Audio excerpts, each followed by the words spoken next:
Ole thlir tu te tuna tanga kum nga vel aral le chuan fu chiang lo mo ti la he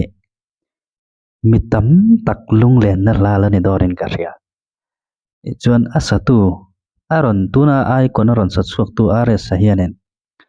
aron salar ne vet vet boka in ama style le achazia zong zong nen e a in me em vek maya chuta chuan ama nun nen kan han me bel ta chi reng bok ta chu fu chiang lo mo ti ka ti la he asa tu nen o khang zong zong nen khan aron fu chiang vel vek mai ne chu wangin tu na tanga kum nga aliam le chuan he la hian mi tam tak lung chu ala ti leng don ti he thil chiang reng ani chuan long tlaya are sa kon sa ta chuta azai chu tuna hian kan thlir ho don ni o thlirang le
karil ruwa lo om dei chu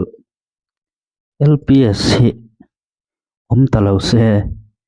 etiak em hinan lar om silo ba oti karil ruwa chuna lo om mai maya amaro chu pathian ina arem ruwa danzel hi ni a LPS te zonet te hianen ei zon na hian van mitam tak tan hianin mitam tak hi an van promote na save oti karil ruwa lo om dei a hei ares te po long tlai thleng avazai tur hian in dangai bi karing mi lo maro chu pathian in LPS te amanga LPS kal tlangin zoramin te hian a mel riata long tlai te han va thleng ta hial mai ani chu tiang chuanin pathian hianin man ruwa tur he alo nei zela ten are sa the pon lompui om kati rual in